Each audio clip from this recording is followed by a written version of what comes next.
n'oge aka mgba nke taa o nwere obodo anyị gara ebe anyị gara bụ Neke nke dị n'okpuru ọchịchị isi ụzọ lokal gọọmenti nke Enugu steeti anyị. Neke nwere autonomous community nọ. Nke izizi bụ Akpan, nke ọzọ bụ Emora, nke ọzọ bụrụ Mburu Amani, nke bụzi ụlọ Neke. Ebe anyị nọ taa bụ Emora. Igwe na-achị ya bụ His Royal Highness Igwe S.C. Udog, Agụ Gburugburu 1 nke Emora.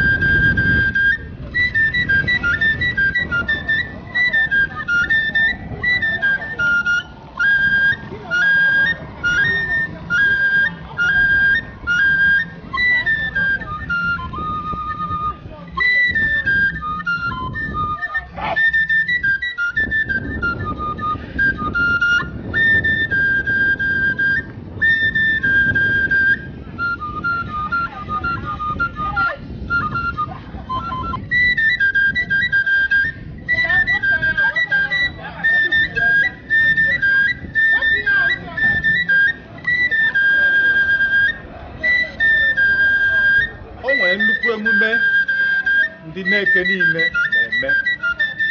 Aha ya bụ Ajụ. N'oge Ajụ anụnwa o nwekwe nnukwu omenala ha na-akpọ Ihehe, nke eji akwanyere onye ọbụla bụ nna na Neke ugwu.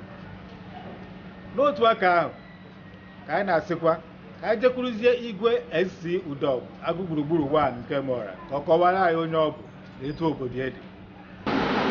His Royal Highness Igwe S.C. Udog FCAI Agụ Gburugburu 1 of Emora Neke. Ngwa n'Igwe, anyị ekene gị etu si gwa ya onye egwu. Biko kọwagola anyị etu Neke anụnwa si dịrị, kedu ihe eji mara ndị Neke, kedu omenala ha na-eme? Well, Neke one of the clans in the issues of local government.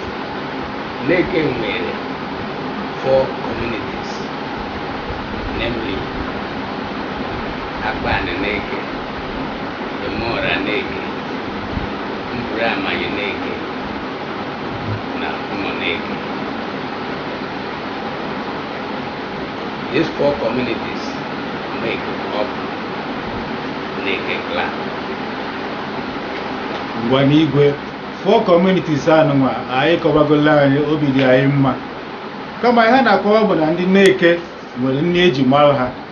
Kedu nri eji mara ndị Neke? Maka na ndị Eke bụ ọkpa. Ama na ị bịara bụ onye Eke, ihe ị ga-atarata bụ ọkpa. Onye be Neke, etu a m bịara be gị, kedu nri a ga-enye onye ọbịa bịara m? Ndị mere n'ụsọ na anyị na-akọta ji, na-akọta akpụ, anyị na-enwe ede, kama na isi nri na be anyị ji.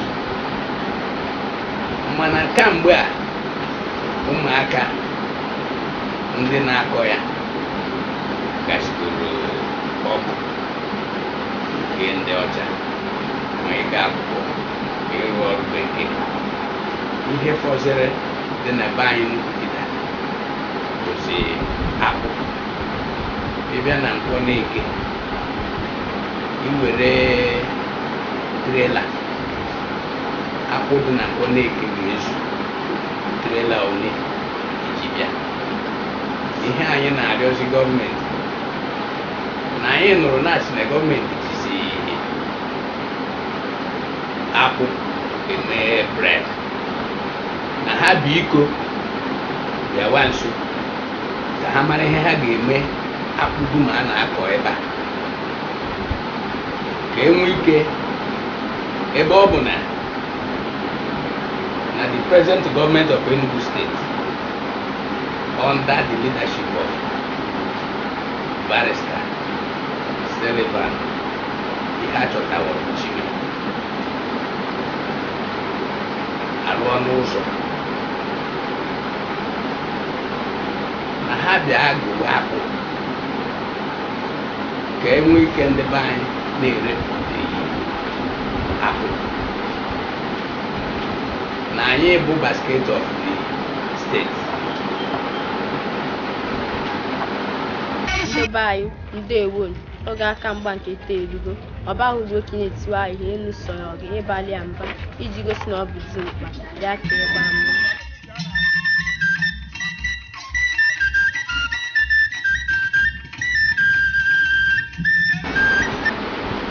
Igwe asị na ndị gburu na-akọta akpụ ịchọkwuga n'anya na ji ịchọkwuga na ede ịchọga gọọmenti bịanye aka ka enye aka ka ndị na-eke na-enwe ebe ha na-erekwu ndị ha na-akọpụta. Ị na-ekenekwa gọọmenti bụ nke Barrister Sullivan Chime etu o si rụta ụzọ gafere na-eke. Ya bụ anyị na-asịzi biko Igwe gwena anyị omenala eji marụ ndị na-eke.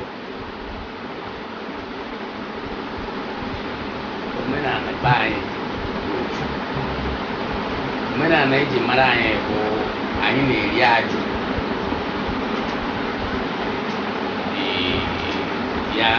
New Yam Festival.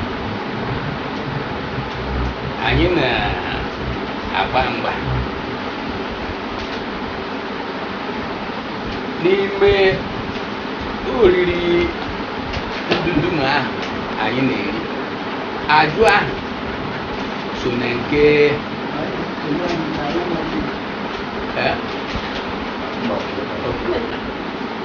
nke na-adịkarị anyị mkpa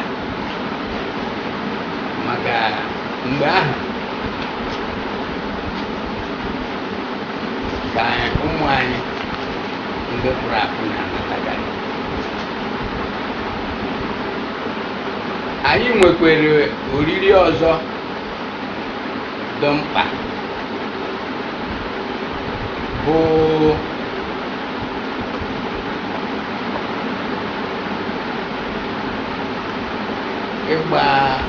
ịgba mgba ahụ na-esokwe mgbe anyị na-eri ajụ anyị agba mgba gbaa futbọọlụ community versus community. Anyị na-adị na-enwe nnukwu aṅụrị n'oge ahụ. Ya bụ Igwe, ajụ anụnwa a na-ekwu okwu ya, gịnị bụ ajụ? Ajụ bụ omenala anyị na-enwe ihe anyị na-akpọ ihe ehe, ọwụ homage n'asụsụ Bekee. Onye tọrọ mmadụ na-eje na-ewegere nna ya ihe ọbụla o nwere, bido n'ọkụkọ ruo n'ewu. Anyị na-enyekwa ji.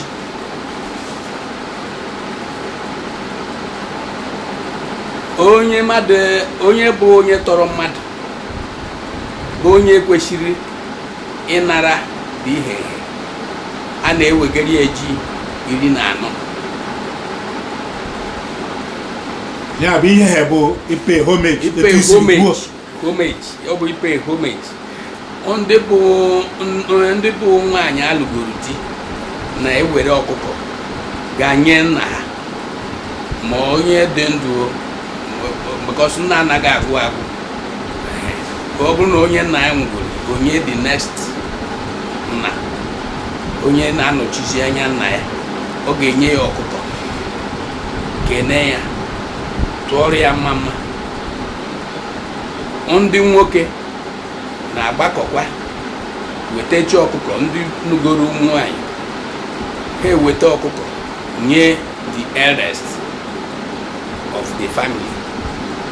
Egbu onye ọbụla erie, onye ọbụla enwe obi ọma, n'ihi na o nweburu mgbe a na-eji ihe na-efe arụsị, kama anyị adịfezi arụsị n'ebe anyị.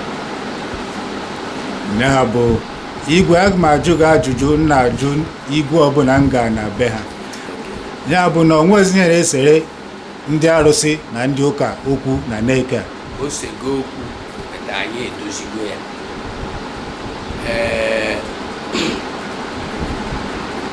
Nkiri odo bụ ihe anyị na-emebu, ya bụ nke nwasịrị obi, mana anyị edoziene ya. O nwezighị ihe a na-akpọ arụsị dị na be anyị. Anyị emego ka ndị ụka na ndị na-efe arụsị dị na mma. Enwezighị tigozọgbu anyị nwere n'obodo anyị kịta.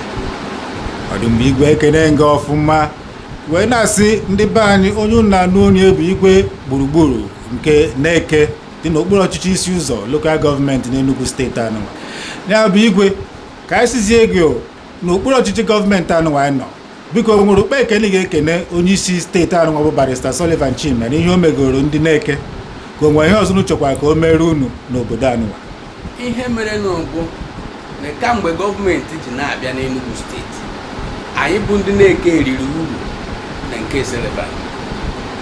Ụzọ ahụ si Ugbogo n'Ike gafee Mọra Neke bata n'ime bata Ikem, ụzọ ahụ bụ uru anyị riri. O nweghị onye Neke obiọma na-adịghị n'ọchịchị Sullivan, maka na ugwu dum na-anaghị ekwu anyị eri arị emezisigo ya. Ya mere na anyị na-eti mkpu ka gọọmenti bịa mezotupu, ọ bụzi ite ekolta, ka ha metụpụ nke ahụ ka anyị nwee ike soro na ndị bi n'Enugu steeti. N'ihi na the previous governments denied us our right, because ụzọ ahụ bụ the nearest road from Isuzu local government to the state capital, but a jụrụ ịrụ ya. Kama na Chineke mena Sullivan abịa nwee ike rụọ ọrụ anyị ụzọ ahụ, anyị a na-ekene Sullivan ya na ndị ya na ya na-achị, na-ekwu na ụzọ ahụ ọ bụghị sọsọ na-agbafe n'ụzọ ahụ bụ ihe ọma bịara. Ndị be anyị na-etete nkwụ elu, anyị anaghị akụ iti, anyị anaghị akụ obodo anyị na-etete nkwụ elu ebe ọ dị mma. Ụzọ ahụ ga-eme onye bi ebe ọbụla obi ma ndị bi n'Enugu ga na-agbata bịa na-azụrụ mmanya dị mma, maka mmanya nke be anyị ahụ dị mma kara mmanya bọtụ. Ọ dị mmanya Igwe ị na-ekene Sullivan Chime bụ na-achịta Enugu steeti anụnwa ọfụma. Na biko o nwezikwa ihe ị chọrọ ịgwa ndị Neke ga na-ege ntị ebe anụnwa, ị ga-ekwe ha nkwa na ị ga na-achị ha ọfụma wee ruo mgbe Chineke sị na ọ ga-ezu, na bụ ị na-agwa anyị kịta anụnwa na ị ga-agwa ndị Neke na ị ga na-achị ha ọfụma. Ihe mere bụ na ọ bụghị onye na-achị achị na-ekene onwe ya. N'echiche m, ana m ekwu na nna-achị ha ọfụma, maka na kamgbe e mere m Igwe na ihe m kwuru bụ onye ọbụla hụrụ ihe m na-eme na-adịghị mma ya bịa gwa m. Ada onwebeghị onye bịara gwa m. Ana m achịzi ihe ọfụma, na-arịọkwanụ ka Chineke na-edu anyị ka anyị na-aga n'iru na-erubere gọọmenti isi. Isi gịnị? Ndị be anyị, o nwere ihe Igwe si m gwa unu. Ọ si m kwuo ka ọha niile nụ na a na-eji ukpe ekene na-ekene Barrister Sullivan Chime aka na-achị Enugu steeti a, etu o si mee nwa Neke bụ Chief Augustine Nnamani local government chairman nke isi ụzọ. Ọkwụ na anụ ihe okwu Igwe si m kwuo kene Sullivan Chime maka etu o si mee nwanne ha nwoke nwa Neke local government chairman. Abambugoke Boniface, abụ onye Nsụka. Local government anyị bụ Uderu local government. Achọrọ m ka a na-agba mgba n'Enugu steeti. Onye na-agbata mgbe ofuma na Enugu steeti ga na-aṅụ Bacchus Light. Aha m bụ Susan Odo. Abụ m onye na-achịkọta ụmụ nwaanyị ndị Emora Autonomous Community. Emora na-eke ka anyị na-ekwu okwu ihe a ka ọ bụ Emora nke dị na Abia steeti? Emora na-eke nke dị n'okpuru ọchịchị isi ụzọ local gọọmenti. Ọchọra, anyị nụkwa na ụmụ nwaanyị enweghị ebe ha na-amụ nwa na Emora na-eke anụnwa, eziokwu bụ ihe ahụ? Eziokwu. Anyị nwere maternity, mana maternity ahụ ọ ka bụ ihe ndị ime obodo ji aka ha na-arụ arụchabeghị emerụ kịta. Anyị nwechekwago ndị ọrụ ọfụma n'ihi na anyị enwego ya enyemaka na ọsọsọ ịgba mbọ nke anyị ka anyị ji were na-eme ihe a na-eme ebe ahụ. Na-abụ na ụmụ nwaanyị Emora na-eke na-egbu ikpere n'ala kpọọ isi ala na-ayọ onye na-achị Enugu steeti bụ Barrister Sullivan Chime ka ọ gbata ọsọ enyemaka. Anyị na-arịọ ya na-ekenekwa ene ka o mere eme maka na mbụ ụzọ na-aga na ebe anyị adụbụgo ogologo mgbe, mana kịta na ụzọ anyị bụzi imechigodo anya ga na moto ga-aga ya ọsịsọ 3 minutes na-eretego be anyị. Nke a bụ eziokwu. Na-aga isi ụzọ niile. Ka ekwe maka chairman ọ na-emekwe? Chairman anyị na-eme ọfụma. O chetakwara anyị ọchịchị anụnwa gụnyere anyị mara na anyị dị ya mkpa. Ya na-emere anyị ihe ọma. Ọ chọrọ anụmanụ kepu na ede anago na ụmụ nwaanyị ahụzi ede ha ji ete ofe. Kedu ihe mbụzie nke anụnwa biko? Ihe mbụ bụ na ọrụ ugbo ka eji mara anyị na-akọ ji, na-akọ ede, na-akọ akpụ, akọkwa ede. Mana kemgbe ikpeazụ a ya dahụzi ede ihe nwa na-akpọ amaghị m ọrịa nwa bịara n'egbe ede. Anyị dakọzi ede mbụ na anyị na-eji drone, ọtụtụ drone na-ewu ede na-erefu nke anyị ji enweta nri anyị na-eji agafe ụgana a na-akpọ achịcha. Mana ugbu a ya dahụzite ede anyị ji esi ofe nke anyị ji ahụ nke anyị ji eme achịcha anụ.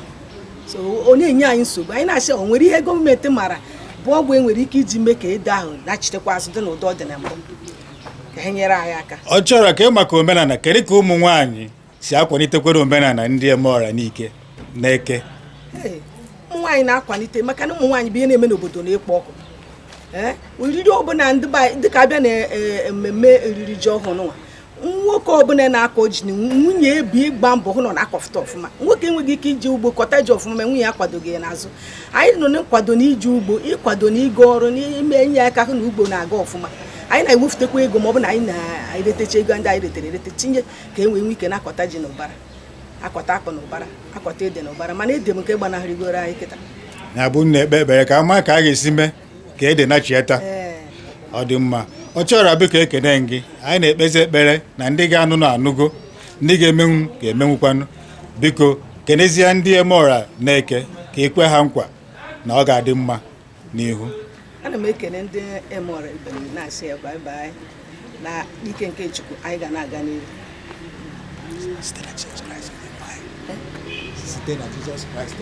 Site na Jizọs Kraịst bụ onye nwe anyị na anyị ga na-eme ọfụma. Amen. Afọ m bụ Honorable Chief CEO Erika Aga, eze ahụrụkwe na na-eke.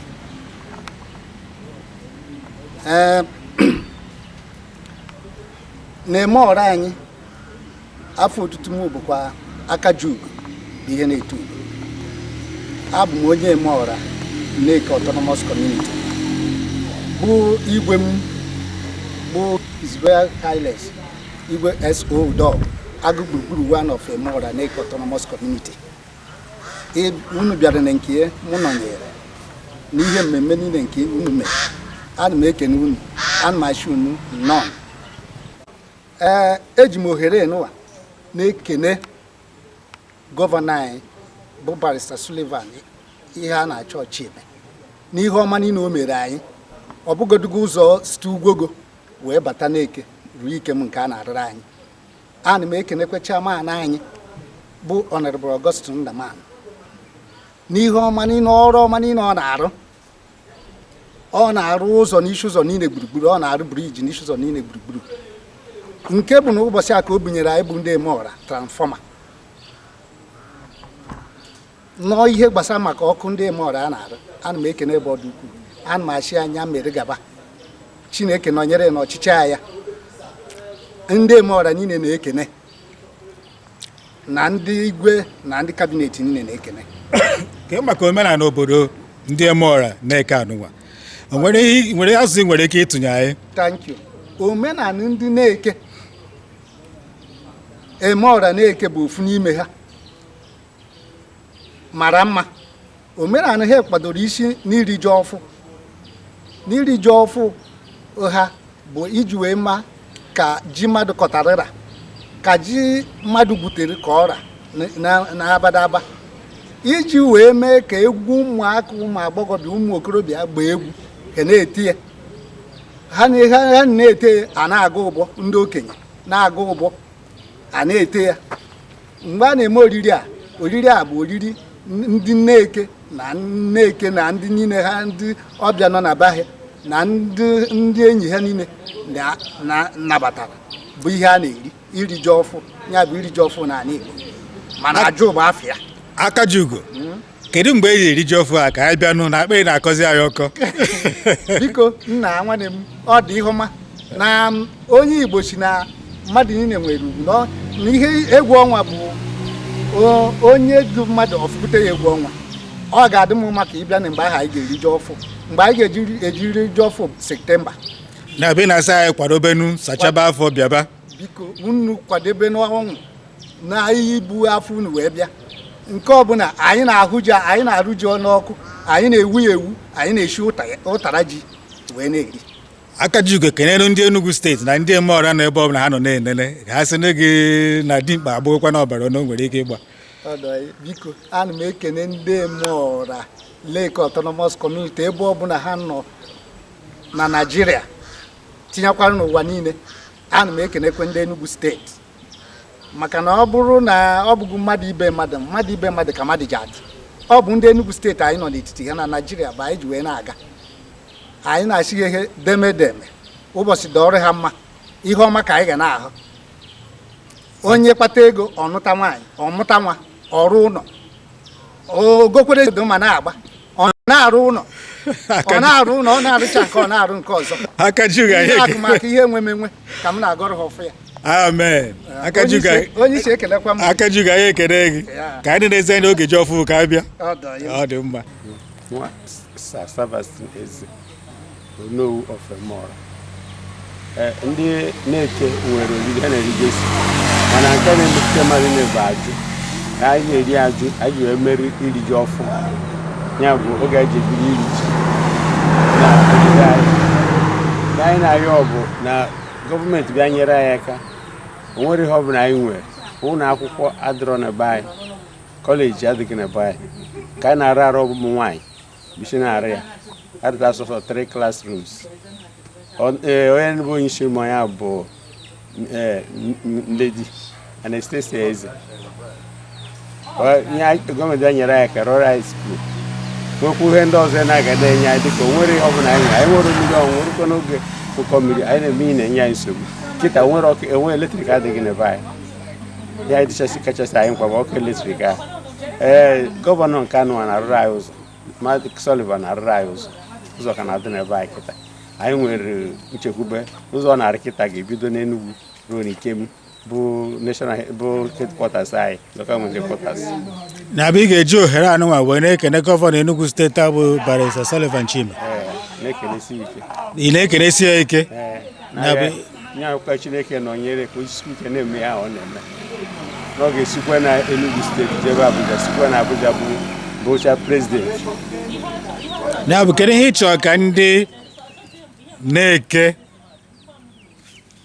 made up of 4 autonomous communities kedu ihe unu chọrọ ka gọọmenti mere unu anyị chọrọ ka gọọmenti mere anyị ka anyị gụta ka na gọọmenti n'obodo anyị na o nwere ihe ọ bụla bụ uru gọọmenti ọsọ onye dịka Sullivan na wee rọrọ anyị ụzọ nwere ndị ọzọ anyị nwere ọ bụla a na-enwe n'obodo anyị nwere n'obodo anyị mmiri ọnwụnwa adịrọ anyị nwere mmiri ndị oyibo mmiri anyị na-ekita ebido koru n'oge ọkọchị anyị na-anwụ mmiri dị dọtị ka kịta mmiri anyị na-anwụ adịrọkwa ọcha ya bụ ka eke si ị na-ekenekwanụ chairman local gọọmenti anụnwa bụ Chief Augustine Nnamani kedu ihe Augustine Nnamani megoro obodo na-ekenesi ike ọ na-agba mbọ obere ego anyị transfọma gbọọ ya afọ ka anyị mara onye ọ bụ Honorable Mayor Augustine Nnamani nya chairman isi ụzọ local gọọmenti ya bụ na-asị ka ekene dịrị ya ekenesi ike kenekwuonu gọvanọ na-eme ihe niile kenesi gọvanọ ike onye mere ka ọ bụrụ ya bụ chairman anyị ya na ya na-arụkwa ọrụ o nwere briji Augustine Nnamani na-arụrụ anyị ya ga-ejikọta anyị na ndị ugwu Awụsa ọnụ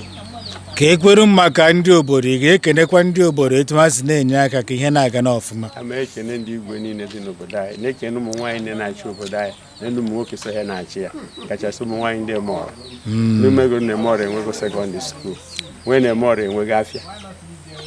Ya bụ kedu ihe ị chọrọ kịta anụnwa ka ị wee kpee okpe ekene ya bụ abọsị na-achọ gị afọ ọzọ gị kedu ihe a ga-asị na ị hapụrụ asị Onowu Ọfụneke ọ bụ kịta na-achọ ọmụ afọ m na ndị obodo anyị ndị Emọra ga-amata na Emọra pụrụ ihe maka ọmụnwa bụ isi na-enekọta ụmụ nwaanyị anyị ihe na ihe na-arụ mụ na igwe anyị kwa na-agbakwa mbọ igwe anyị na-agbachi mbọ ike igwe gbagụ gburugburu ọ na-agbachi mbọ ike na-abịa na-ekene n'igwe nu ekenekwa igwe n'oso mee ka obodo anyị bụ Emọra kenekwuo lokal gọọmenti chairman kenekwa lokal gọọmenti chairman kenekwuo gọvanọ ngwanụ kenezie ndị ọra ekenere mmadụ niile kenekwa ego nwa bụ mere ka irute ebe a n'aha Jizọs Kraịst onye nwe anyị. Amen.